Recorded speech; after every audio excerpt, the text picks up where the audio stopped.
Bonjour à tous et bienvenue sur BD & Co. Nouvelle vidéo après un peu plus d'attente que d'habitude parce que comme je vous le disais dans la vidéo précédente, j'ai eu des problèmes d'upload sur les deux vidéos que je vous avais préparées pour mes vacances.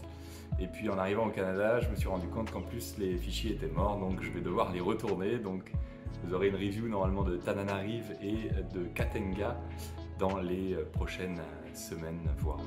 Aujourd'hui, du coup, plutôt que de retourner les dernières vidéos, je me suis dit que je vous avais parlé dans la dernière vidéo sur ma BD Tech des BD des 48 heures de la BD. Et je me suis dit que ça pouvait être intéressant d'une part de vous parler des 48 heures de la BD et ensuite de vous parler des 8 BD que j'ai maintenant lus et donc dont je peux parler. Alors les 48 heures de la BD, moi je connaissais pas avant cette année.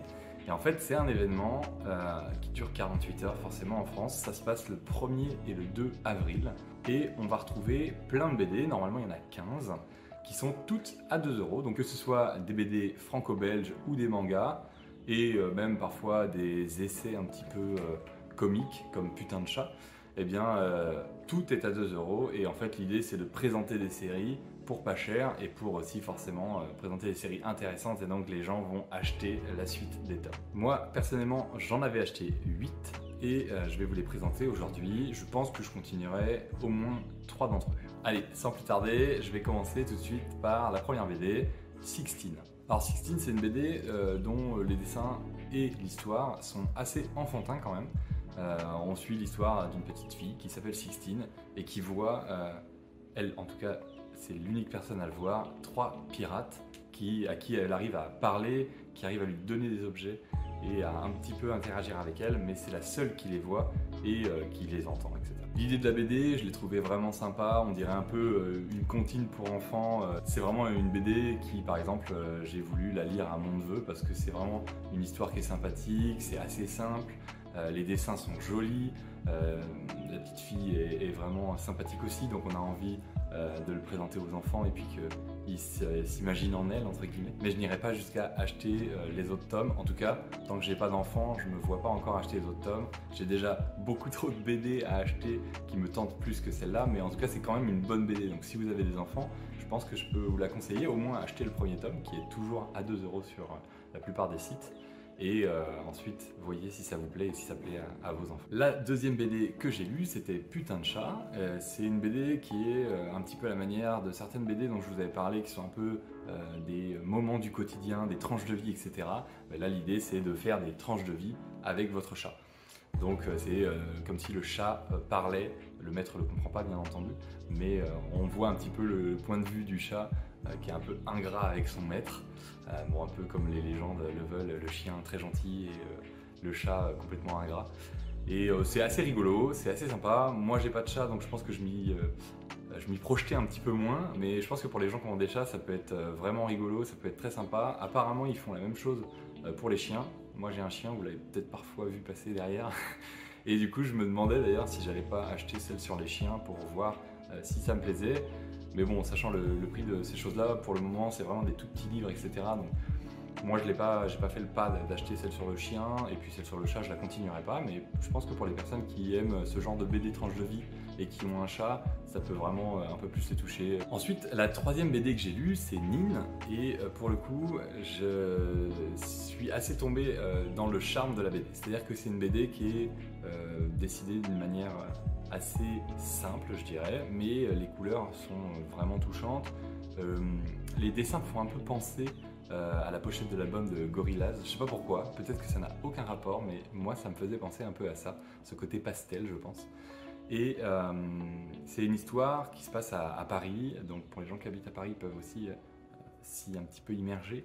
En gros c'est une personne qui a été découverte dans le métro, une jeune fille pardon, qui a été découverte dans le métro, qui s'appelle Mine, et qui était élevée par 2 personnes qui travaillent à la RATP et qui l'ont trouvée dans le métro. On va suivre son histoire où elle, en fait, toute sa vie tourne autour du métro, c'est sa passion, elle aime se balader dans les couloirs du métro, elle aime prendre les rames de métro, et elle aime aussi découvrir les stations un petit peu inconnues, toutes les choses qui sont un peu secrètes autour du métro de Paris. Un jour, elle va découvrir qu'il y a un espèce de monde, je sais pas, parallèle, on dirait un petit peu en tout cas. Alors, c'est que le premier épisode et j'ai pas lu la suite donc je pourrais pas savoir si c'est réellement ça, mais on a un peu l'impression qu'il y a un monde parallèle et elle va un peu partir en enquête de ce monde là.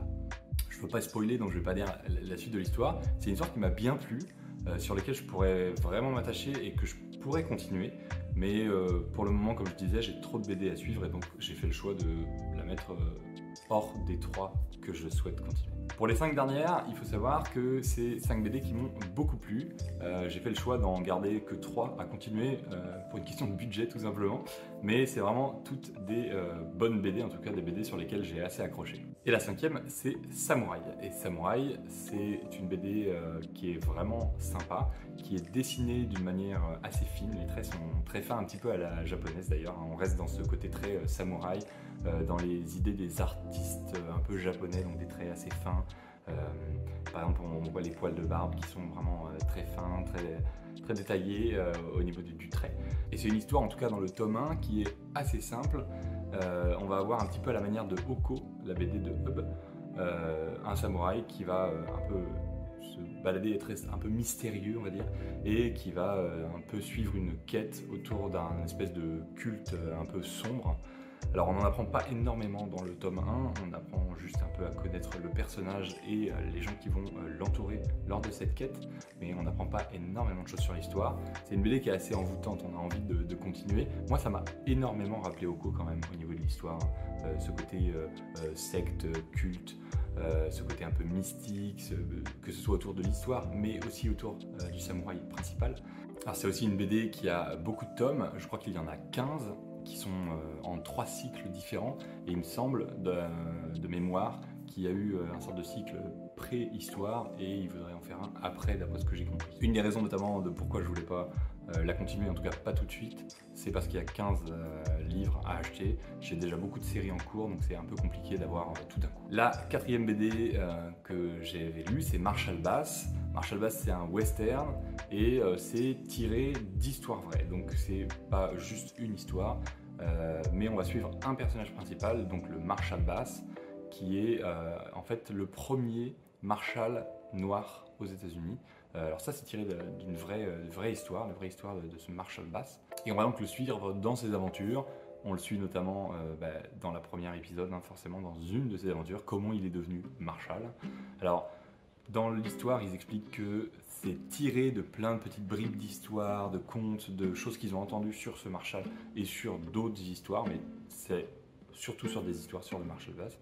Et en gros, ils ont recréé des histoires qui pourraient fonctionner avec les récits dont ils ont entendu parler. C'est une série qui est en cours pour le coup et qui m'a bien plu. Les dessins pour le coup ne m'ont pas incroyablement plu, mais l'histoire est sympa. Les tomes ont l'air d'être vraiment un petit peu réfléchis au niveau des histoires, créer quelque chose de sensé autour des récits effectivement qu'ils ont entendus, comme je le disais. Dans mes souvenirs, il y a 7 tomes actuellement, et puis après ça va continuer, donc je ne sais pas jusqu'où ils veulent aller. Ils ont pas j'ai pas trouvé en tout cas sur internet de limite qui se donne. Je pense qu'ils vont faire un peu toutes les histoires qu'ils ont entendues sur le Marshall Bass. C'est une très bonne BD pour ceux qui aiment le western. Après, si vous n'avez pas lu Undertaker, que je vous ai très rapidement présenté dans la visite de ma bibliothèque, je pense qu'il faut foncer sur Undertaker plus que sur Marshall Bass. Enfin, en tout cas, moi j'ai beaucoup plus accroché. Maintenant, on rentre dans le top 3 de celles que j'ai adorées et on commence par UCC Dolores. Alors UCC Dolores, c'est écrit et scénarisé et dessiné par Didier Tarquin et Lise Tarquin, et c'est aux éditions Glénat. C'est en format franco-belge classique. Alors pour l'histoire, en tout cas pour ce premier tome, on va suivre l'histoire de la sœur Moni, qui est une petite fille qui a été apparemment découverte par des sœurs qui l'ont élevée et éduquée jusqu'à ce qu'elle ait l'âge de quitter et d'aller répandre la bonne parole et d'aller faire le bien autour d'elle dans le monde. Et en fait, on va la suivre dans une épopée, puisqu'on se rend compte qu'en fait, dans son histoire, on lui a légué quelque chose. Ce qui lui a été légué, c'est un vaisseau de guerre. Et donc, elle va aller se créer un équipage et essayer de comprendre en fait ce qui lui est arrivé, d'où elle vient, qu'est-ce qu'elle est. Et ça a l'air d'être une épopée vraiment très sympa. Et je me suis dit, c'est assez simple à lire, ça peut être vachement sympa. Pour le moment, il n'y a que 4 tomes, donc non plus ça ne m'engage pas à grand chose si ça ne me plaît pas au bout des prochains tomes. Mais il y aura bien sûr plus de tomes qui vont arriver plus tard, parce que c'est une série en cours aussi. Le scénario a l'air d'être un peu fantastique, avec ce côté voyage dans l'espace, dans des vaisseaux spatiaux, combat, etc. Mais ça a l'air très sympa, assez détentant, facile à lire. et parfois aussi ça fait du bien des séries un peu simples comme ça. Au niveau du dessin, quand je me suis plongé dedans, j'avais pas lu qui le scénarisait et le dessinait, et je me suis dit il y a quand même des sacrés vibes de Lanfeust, que ce soit dans l'histoire mais aussi dans le dessin. Et en fait tout simplement, comme je le disais tout à l'heure, c'est Didier Tarquin qui l'a fait, et puis du coup forcément c'est lui qui a fait Lanfeust, et donc on retrouve beaucoup toute cette petite touche de Didier. Donc le dessin, c'est pas un copier-coller de Lanfeust, mais c'est le même style, c'est la même idée, c'est des couleurs vraiment pimpantes, c'est pas mal de combats quand même, mais aussi des races aliens, des personnages hauts en couleur, et moi j'aime beaucoup, c'est comme je le dis, c'est une lecture détente, donc c'est mon top 3. Ensuite, en deuxième position, c'est une BD que j'avais entendu parler, mais je pensais que c'était plus une BD pour les enfants et les jeunes, et au final j'ai vraiment été happé par l'histoire. C'est Les Géants, donc c'est fait par Lilian Drouin-Laurien, et c'est aux éditions Glénat. C'est un format franco-belge mais un peu plus petit, on va dire, que le UCC Dolores notamment. Je vais vous montrer la différence. C'est aussi une série qui est en cours, il y aura 6 tomes en tout, et actuellement on est au 5e, donc il n'y a plus qu'un qui va sortir dans les prochaines années, j'imagine l'année prochaine, parce que c'est quand même assez rapide, ils essayent de faire ça assez vite. Et ce qui m'a beaucoup plu, c'est l'histoire d'une part, un petit peu inédite, et les dessins. Alors pour une fois je vais changer, je vais commencer par les dessins. Les dessins ils sont assez simples quand même, mais je trouve qu'il y a un très beau travail de la couleur, il y a vraiment des jolis dégradés, et on entre tout de suite dans cette histoire grâce aux dessins notamment. Pour l'histoire, on est sur quelque chose d'assez nouveau. En fait, dans le monde sur Terre, il existerait des géants, et ces géants seraient contrôlés ou contrôlables en tout cas par des enfants. Et donc, d'après ce que j'ai compris de tome 1, il y aurait 6 géants, d'où les 6 tomes, et chaque géant serait contrôlé par un enfant différent dans le monde. Et de ce que je voyais dans le début de l'histoire, pour ne pas spoiler en tout cas, il y aurait un géant un peu méchant et les 5 autres qui travailleraient ensemble pour le stopper. L'histoire a l'air donc assez intéressante, puisque au-delà de juste des enfants qui contrôlent des titans, de ce qu'on comprend dans le tome 1, c'est que le titan méchant a été découvert par une grosse société ultra riche de terrestres, et ils vont essayer, d'après ce qu'on comprend, de le contrôler. Alors on ne sait pas si c'est pour faire le bien ou le mal, s'ils vont perdre le contrôle, on ne sait pas, mais justement c'est toute cette histoire-là qui peut être assez intéressante si elle est bien amenée en tout cas. C'est donc pour ça que je l'ai mis dans mon top 2, on va dire, et que je vais certainement acheter les prochains tomes. Et pour le top 1 de mes BD à 2 €, des 48 heures, j'ai choisi Jim Hawkins de Sébastien Vastra. C'est édité par Ankama Édition, et c'est une BD de type franco-belge, une 50aine de pages. C'est une BD qui se fait en seulement 3 tomes. J'ai d'ailleurs déjà commandé les 2 tomes suivants, et c'est une série qui est finie, donc on n'aura pas de nouveautés qui vont arriver. Pour l'histoire, c'est l'histoire de Jim Hawkins. Alors Jim Hawkins, c'est le personnage principal de l'île au trésor, et en fait c'est l'histoire de l'île au trésor de Stevenson, dont j'ai parlé aussi, dont Long John Silver. Alors l'histoire, effectivement, elle n'est pas inédite pour les gens qui ont lu l'île au trésor, c'est la même chose d'après ce que j'ai compris, mais à la grande différence que tous les personnages sont anthropomorphes, et donc on va avoir des personnages avec des visages et des têtes, des corps aussi d'ailleurs, d'animaux tout simplement. Donc par exemple, Jim Hawkins va être un lion, Long John Silver va être un gorille, et d'ailleurs on va l'appeler Kong John Silver, et puis tous les autres personnages vont avoir des animaux qui correspondent à leur caractère. On aura le médecin chien, on aura les méchants avec forcément les têtes de rhinocéros, de vautours, etc., etc. Enfin bref, des méchants. Et toute l'histoire du coup va être racontée comme dans l'île au trésor, mais avec ce côté animal qui est très très très sympa. Pour l'histoire, pour ceux qui ne connaissent pas l'histoire de l'île au trésor, c'est une histoire de effectivement chasse au trésor. Un jeune homme qui travaille dans une auberge, qui rêve d'être pirate, ou du moins d'être sur un bateau, et qui va aller suivre une enquête pour retrouver le terrible trésor du capitaine Flint. Et il va être embarqué avec toute une groupe de gentilshommes, on va dire, et de pirates, et c'est ça qui va créer toute cette histoire et toutes les péripéties qui s'ensuivent. Mis à part l'histoire, ce qui m'a le plus plu, c'est réellement les dessins. Les dessins, que ce soit dans la précision des animaux, ce qui est fait, et puis les couleurs sont bien travaillées, je trouve, même si c'est pas des couleurs éclatantes comme on pourrait retrouver dans d'autres BD que je vous ai présentés avant. Là on va être plus sur des teints un peu plus pastels, mais c'est des teints qui vont super bien, même les scènes de nuit, vous voyez, C'est vraiment très très très joli.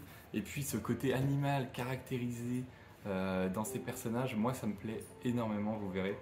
Si vous êtes fan de dessin et fan d'anthropomorphisme, c'est une BD à ne pas rater. Sur ce, n'hésitez pas à aller vérifier, j'ai mis un lien de la FNAC avec les BD de la 48 heures de la BD.